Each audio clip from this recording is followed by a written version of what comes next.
Mommy, the car is drinking the water. Make it stop. Make it stop. Anita's voice, usually a bright and constant chatter, was pitched high with a terror I had never heard before. I gripped the steering wheel of my battered sedan, my knuckles white against the dark plastic. I was Wendy Foster, and in the back seat, my 6-year-old daughter was watching the brown, muddy river of the flash flood rise against her window. I was 9 months pregnant, and every the baby few minutes, is coming. a white-hot bolt of pain shot through my abdomen, reminding me that I was running out of time. The engine gave one final, choked sob and died. We were stranded. I looked out into the gray sheet of the storm, feeling a level of helplessness that tasted like copper in my mouth. Then, out of the deluge, he appeared. A massive black SUV cut through the current like a predatory shark. The door swung open, and Seung-min Nam stepped out. He didn't look like a rescuer. He looked like a shadow that had taken human form.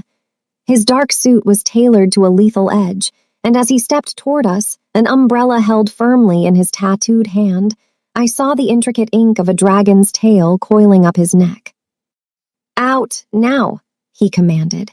His voice wasn't unkind, but it carried the weight of someone who was used to the world bending to his will. I scrambled out, clutching my stomach, while Seung-min reached for Anita. I expected her to shrink away, to hide behind my legs as she usually did with strangers. But as the light from his dashboard hit his face, the sharp jawline, the haunting, cold eyes, Anita went perfectly still. She didn't move. She didn't cry. She just stared at him, her mouth hanging open in a silent "oh." "Mommy," Anita whispered, her voice suddenly steady and eerie. She pointed a trembling finger at the silver ring on Seung-min's hand, the same ring I had only ever seen in the blurry, final photo of my late husband, David. "Mommy!" I know him. He's the man from the secret box. He's the one who took Daddy. The world seemed to stop. The roar of the rain faded into a dull hum. Seung-min's hand froze on the car door, his gaze snapping to my daughter with a flash of something that looked dangerously like guilt. If you believe that some meetings are written in the stars, or if you think some secrets are too dark to ever stay buried, hit that like button and subscribe to our pack right now. We are diving deep into a story of fate, forgiveness, and a love that burns slow enough to melt even the coldest heart. And before the storm hits, tell us in the comments, which city or country are you watching from, and what time is it for you right now? I was Wendy Foster, and I was about to go home with a man who might have been my husband's killer. But with the bridge washed out and a new life fighting to be born, I had no choice but to trust the dragon. Before the storm turned my world into a drowning landscape, my life was a quiet routine of survival. Being a single mother to a 6-year-old like Anita meant my day started at 5:00 a.m., and didn't end until the last dish was dried and the last story was read. Anita wasn't just a child. She was a tiny, vocal force of nature. She had my curly hair and her father's inquisitive eyes, and she never met a silence she didn't feel the need to fill with a question. "Mommy, why do birds fly south? Do they miss their houses? If I give them my crackers, will they stay?" She would ask these things while I leaned over the sink, my back aching from the weight of the new life growing inside me. I had been alone since David passed 3 years ago. He was a hero, they said, but heroes leave behind empty chairs at dinner tables and boxes of photos that are too painful to open. I had tucked those memories away in a cedar chest in the attic, what Anita called the secret box. I didn't realize she had been sneaking up there, studying the face of the man she barely remembered. Money was tight. I worked as a freelance bookkeeper, balancing other people's fortunes while I counted pennies for our own. But we were happy. We had our small apartment, our Friday night picnics on the living room floor, and the promise of a new baby brother or sister. "We're a team, right, Mommy?" Anita would say, patting my stomach. "Me, you, and the little bean, we don't need anyone else." I believed her. Until the afternoon, the sky turned the color of an old bruise. The weather reports had warned of rain, but nobody predicted the flash flood. I had been trying to reach the clinic for my final checkup when the clouds simply opened up. As I struggled to keep the sedan on the road, the labor pains started, sharp, rhythmic, and terrifyingly real. I tried to stay calm for Anita, but she could see my hands shaking on the wheel. She could see the water swirling over the asphalt, rising higher and higher. "Mommy, I'm scared," she whispered, her usual chatter silenced by the roar of the rain. "I know, baby. I've got you," I lied. I didn't have anyone. We were alone on a darkening road, the engine sputtering its final breaths, until the moment those piercing white headlights cut through the dark, and Seung and Nam stepped out of the shadows to claim our fate. The transition from my drowning car to the interior of Seungmin's SUV was like moving from a battlefield into a vault. The door thudded shut with a heavy, expensive sound, instantly cutting the roar of the storm to a muffled hum. The air inside smelled of cold rain, sandalwood, and a hint of something metallic, like the scent of the air before a lightning strike. I was gasping, my wet hair clinging to my face, as I collapsed into the heated passenger seat. Seungmin didn't offer a hand or a comforting word.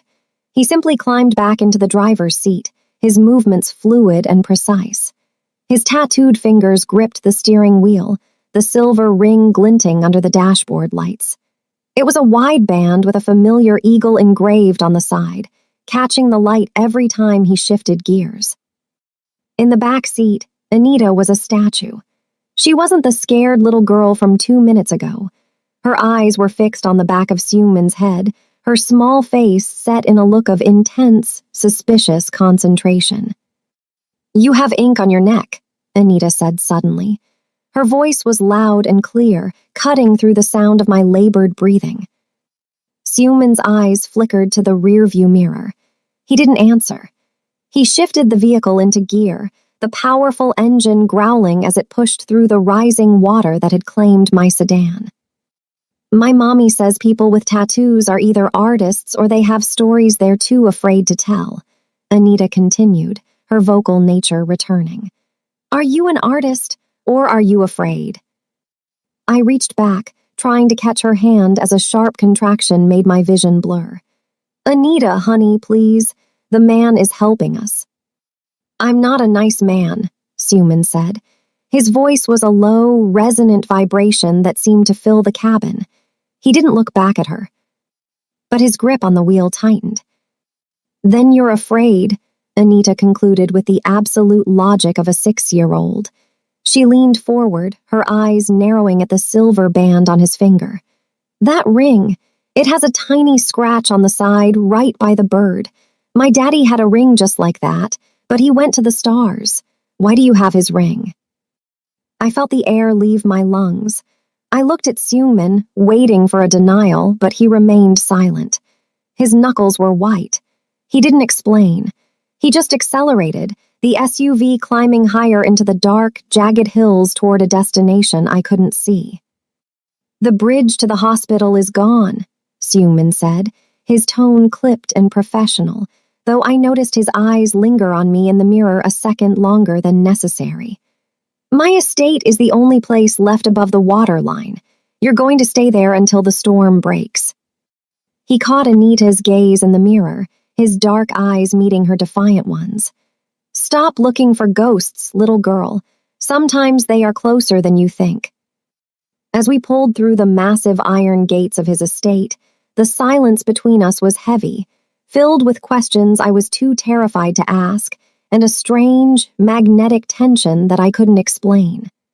I was Wendy Foster, and I was stepping into the home of a stranger who carried my husband's ghost on his finger. The iron gates of the Nam estate groaned as they slid shut behind us, a sound that felt like a prison door locking in the middle of a wasteland. The mansion loomed out of the dark, a structure of cold glass, sharp concrete, and dark wood that looked more like a fortress than a home. It was beautiful, but it lacked the warmth of the life I had built with Anita. There were no scattered toys here, no smell of burnt toast or cheap lavender candles. Seungmin killed the engine. The silence that followed was heavy, broken only by the frantic drumming of rain on the panoramic sunroof. He turned to me, his face a mask of iron, but I caught a flicker of something, a brief, uncharacteristic hesitation as he looked at my trembling hands. "Can you walk?" he asked. It wasn't a soft question, it was a demand for my strength. I think so," I whispered, though another wave of pain was already beginning to curl through my spine. "I'll carry the bags, Mommy," Anita chirped, her voice bouncing off the high-end interior of the SUV. She was already unbuckled, her eyes darting around the dark foyer of the house as Suman opened her door.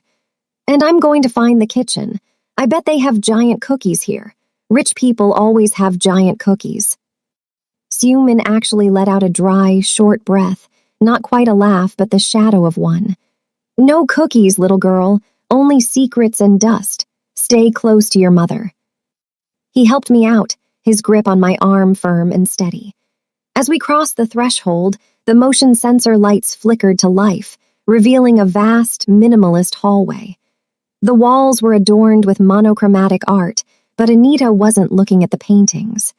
She was staring at a large, ornate wooden chest sitting beneath a mirror at the end of the hall. "The secret box," she breathed, her voice echoing. "It's an armoire, Anita. Don't touch it," I warned, leaning heavily on Suman as he led me toward a guest suite. The air between us felt charged. Every time Suman's hand brushed mine to steady my balance, or when he adjusted his long strides to match my slow, hobbling steps, the silence felt louder. He was a man who clearly didn't know how to be a caretaker, yet he was performing the role with a clumsy, intense dedication. He brought me to a room filled with soft linens and the scent of cedar, helping me onto the bed with a gentleness that contradicted the lethal tattoos on his neck. "Stay here," he commanded. "I'll get water. I'll try to find a way to contact the emergency services, though the towers are likely down." As he left the room, Anita didn't stay by my side. She waited until his footsteps faded down the hall before she looked at me with a spark of her father's brilliance in her eyes. "Mommy," she whispered, leaning over the bed. "He has the ring and he has the box, but he looks sad, not mean. Did Daddy give him those things because they were friends, or did he take them?" I didn't have an answer.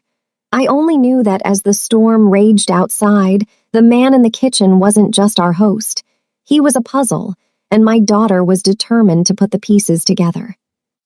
The lights flickered once, twice, and then plunged the room into a deep, suffocating velvet black. Outside, a crack of thunder shook the very foundation of the estate, loud enough to make the glassware on the nightstand rattle. I let out a sharp gasp as another contraction gripped me, my body tightening in the sudden darkness. "Mommy," Anita's voice was small, stripped of its usual bravado. I felt her cold, tiny hand scramble for mine in the dark. "I'm here, baby. I'm right here," I managed to say, though my teeth were gritted against the pain. A moment later, a warm, steady glow appeared at the door. Suman stood there, holding an old-fashioned brass lantern. The light cast long, dancing shadows across his face, making the dragon ink on his neck look like it was moving. He stepped into the room, his presence immediately making the space feel smaller. He set the lantern down and knelt by the bed, ignoring the expensive fabric of his suit as it hit the floor. "The generator is struggling with the flood," he said, his voice lower than usual, almost a whisper to match the darkness. "But the house is solid. You're safe." Anita peered at him from behind my shoulder, her eyes reflecting the lantern flame. "Why don't you have a family, Mr. Suman? This house is too big for just one man and a lot of dust." Suman reached out to check the temperature of the water pitcher he'd brought, his silver ring glinting. He paused at Anita's question. For a long time, he didn't speak. The only sound was the rain lashing against the window. "I had a family once," he said finally. He didn't look at us. He looked at the flame inside the lantern.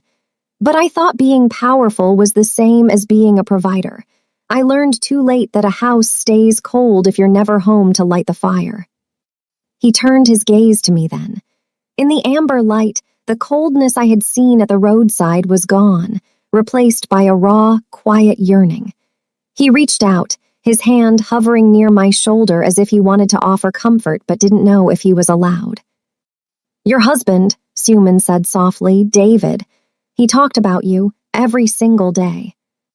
I froze. The air in the room felt like it had been sucked out. Anita sat bolt upright, her vocal cords vibrating with excitement and fear. "You did know my daddy. I knew it. You have his ring." Suman closed his eyes for a brief second, the muscles in his jaw working. "I didn't take it from him, Anita. He gave it to me. He told me that if he didn't make it out of that building, I had to find the woman and the girl who owned his heart. It took me 3 years to find you. And tonight, the storm finally brought you home." The truth hung between us, heavier than the storm. He wasn't the man who took David away. He was the man David had died to save, and he had been searching for us ever since. A deafening crack of thunder punctuated Suman's confession, but for the first time, I didn't jump. My heart was pounding against my ribs, echoing the rhythm of the storm outside. I looked at the silver ring on his hand, the same ring I had kissed 1,000 times before David left for work that final morning.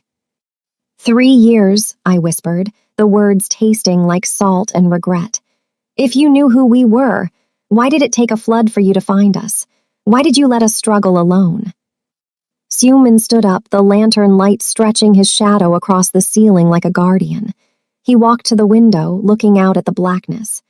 "I wasn't just David's friend, Wendy. I was the man he was protecting. That fire. It wasn't an accident. It was an attack meant for me. David didn't just save a coworker, he saved a man with many enemies." He turned back, and the pain in his eyes was so sharp it was almost physical. "I had to make sure those enemies were gone before I stepped into your life. If I had come to you 3 years ago, I would have brought the fire with me. I spent every day since then making the world safe enough for you to live in it." Anita, who had been uncharacteristically silent, hopped off the bed. She didn't look at me. She marched straight over to Suman and grabbed his large, tattooed hand with her tiny ones. She pulled his hand close to her face, inspecting the ring again. "You're a protector," she said, her voice dropping that vocal, questioning edge. "Like the knights in my books, they have to fight dragons before they can come home." Suman looked down at her, his stern face crumbling for a split second into something vulnerable. "I suppose I am Anita, but the dragons are all gone now." "Then where is the secret box?" Anita demanded, her hands on her hips. "You said there were secrets and dust. My daddy's ring is here. Are his letters here too?" Suman nodded slowly. He reached into his pocket and pulled out a heavy brass key. "In the hallway, the large chest. He wrote them in the hospital before the end. He made me promise to hand-deliver them when the time was right." I tried to sit up, but a fresh wave of labor pain doubled me over. Suman was at my side in an instant, his hand steady on my shoulder. His touch didn't feel like a stranger's anymore. It felt like a tether. "Anita," he said, handing her the key. "Go to the chest. The top drawer is yours. The rest belongs to your mother. But be careful, the paper is old and it carries a lot of love." As Anita ran out of the room, her footsteps echoing with excitement, I looked up at Suman. The slow-burning tension between us had shifted. It wasn't just about survival anymore. It was about a debt that was finally being paid in the middle of a storm. The storm outside reached a crescendo, the wind howling like a wounded animal against the reinforced glass of the mansion. Inside, the air was thick with the scent of old paper and the rhythmic, heavy breathing of my labor. Suman remained by the bed, his presence a silent anchor. He didn't offer empty platitudes. He simply held a cool cloth to my forehead, his tattooed hand steady despite the chaos of the night. From the hallway, we heard the heavy thud of the wooden chest opening, followed by the frantic ruffling of envelopes. Then, silence. A moment later, Anita walked back into the room. She wasn't running this time. She held a single, yellowed piece of paper in her hands, her eyes shiny with tears that hadn't yet fallen. She sat on the edge of the bed, her small voice trembling as she began to read aloud. "To my bravest girl, Anita," she started. I choked back a sob. It was David's voice. I could hear his cadence in every word she spoke. "If you are reading this, it means my friend Suman finally found a way to bring you home. I want you to know that the man holding this letter is the brother I never had. I gave him my ring so he would always remember that he carries a piece of our family with him. Don't be afraid of his shadows, Anita. He uses them to hide the people he loves." Anita looked up at Suman, a single tear finally escaping. "He said you were his brother." Suman bowed his head, his shoulders shaking almost imperceptibly. "He gave me a life worth living, Anita. I just wanted to give him a legacy worth leaving." Another contraction, sharper and more demanding than all the others combined, forced a scream from my throat. The time for letters was over. The baby was coming, and the bridge to the world was still underwater. Suman dropped to his knees beside the bed, his eyes locked onto mine with a fierce, unwavering intensity. "Wendy, look at me. I've spent 3 years learning how to protect. I won't let anything happen to you or this child. You are not alone anymore." I reached out, my fingers lacing through his, the same hand that wore my husband's ring. The distance between us, the 3 years of silence and the miles of flooded road, vanished in that single, desperate grip. The wind screamed outside, but inside the room, the air had turned thick and still. The lantern flame danced, casting a long, flickering shadow of Suman against the wall.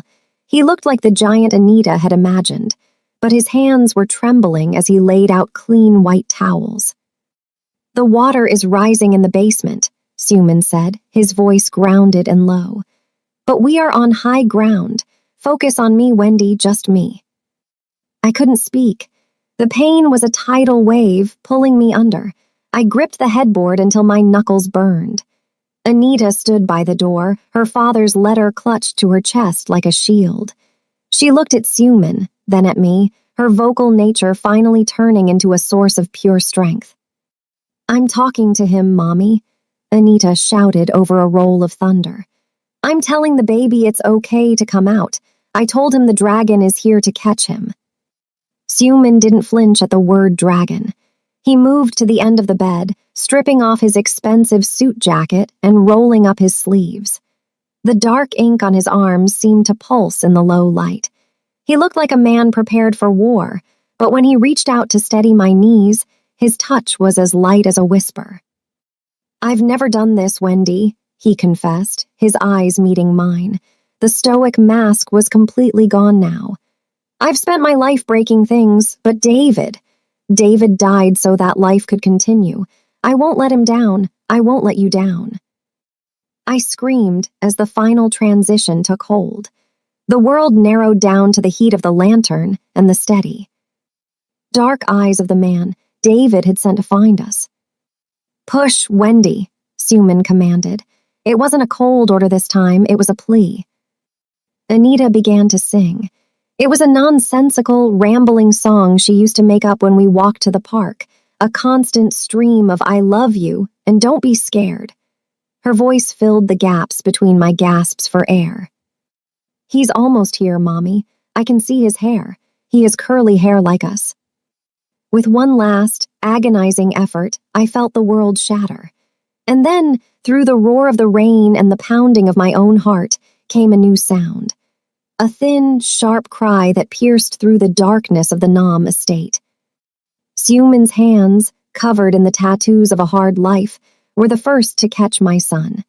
He held the tiny, squalling life with a reverence that brought fresh tears to my eyes. He didn't look like a shadow anymore. He looked like a man who had finally stepped into the light. "He's here," Suman whispered, his voice breaking. "He's perfect." The relentless drumming on the roof had finally slowed to a rhythmic dripping. As the first gray light of dawn bled through the clouds, it revealed a world transformed. The valley below was still a lake, but here, on the high ground of the Nam estate, the air felt scrubbed clean. Inside the guest suite, the heavy brass lantern had flickered out, replaced by the soft, natural glow of a new day. I lay back against the pillows, exhausted but filled with a peace I hadn't known in 3 years. In the crook of my arm, my son, little David, was fast asleep, wrapped in a soft cashmere blanket that Suman had found in the depths of the house. Suman himself hadn't left. He was sitting in a chair by the window, his sleeves still rolled up, staring at his hands. He looked different in the daylight. The sharp edges of his silhouette had softened. He looked less like a legend of the underworld and more like a man who had stayed up all night fighting for something that mattered. "You're remarkably quiet, Anita," I whispered, looking toward the foot of the bed. Anita was sitting cross-legged on the floor, surrounded by the letters from the secret box. She was meticulously folding them back into their envelopes. She looked up, her curls a wild mess, her vocal energy replaced by a solemn, quiet pride. "I'm keeping watch, Mommy," she said seriously. "Mr. Suman is tired from catching the baby, so I'm the guard now." Suman turned his head, a genuine, tired smile tugging at the corner of his mouth. "Is that so? And what are you guarding us from, Anita?" "From the ghosts," she replied, standing up and walking over to him. She reached out and patted his tattooed arm. "Daddy said you were his brother. That means you're my Uncle Dragon, and uncles don't let ghosts in the house." The air in the room shifted. The dragon didn't flinch or pull away. Instead, Suman reached down and awkwardly, gently ruffled her hair. "I suppose I am." He stood up and walked to the side of the bed, looking down at the sleeping infant. For a long moment, nobody spoke. The slow-burning tension of the night had cooled into something solid, a foundation. He reached out, his silver ring catching the morning sun, and lightly brushed the baby's tiny forehead. "The roads will be clear enough for an ambulance by noon," Suman said, his voice regaining its professional clip, though his eyes remained soft. "I've already arranged for the best doctors to meet you at the hospital." "And after that," I asked, my heart skipping a beat, "what happens when the sun comes up tomorrow?" Suman looked from me to Anita, and then back to the child who carried the name of the man who saved him. "The fire is gone, Wendy. I spent 3 years making sure of that. From now on, you don't have to be a wall. You just have to be a mother. I'll handle the rest." 6 months had passed since the night the sky fell. The valley was green again, the scars of the flood hidden beneath a blanket of wildflowers. I stood on the porch of a small, sun-drenched house, not a cold glass fortress, but a home with a yard and a porch swing. In the garden, Anita's voice was a constant, melodic stream of chatter once more. She was showing her baby brother, David Jr., how to talk to the ladybugs. "You have to be very polite," she explained to the gurgling infant in the stroller. "They're very busy people." A black SUV pulled into the driveway. It wasn't the predatory shadow it once was. Now, it was a familiar signal of safety. Suman stepped out, dressed in a casual linen shirt that partially hid the dragon ink on his neck. He walked toward us with a bag of groceries in one hand and a small wooden box in the other. "You're late," Anita called out, her hands on her hips. "The ladybugs were waiting for their meeting, Uncle Dragon." Suman smiled, a real, effortless smile that reached his eyes. "The ladybugs will have to wait for the final delivery." He turned to me, his gaze lingering with a warmth that no longer needed to be hidden behind silence. He handed me the small box. "I found the last thing David mentioned in his notes. He had a plot of land held in a trust. It wasn't for him. It was for this." I opened the box. Inside was a set of keys and a deed to the community garden in the center of town, renamed the Foster Legacy Center. It was a place for families who had lost everything to find a new start. "He wanted you to have a place where you didn't have to be afraid," Suman said softly. "A place where the story didn't end with a fire."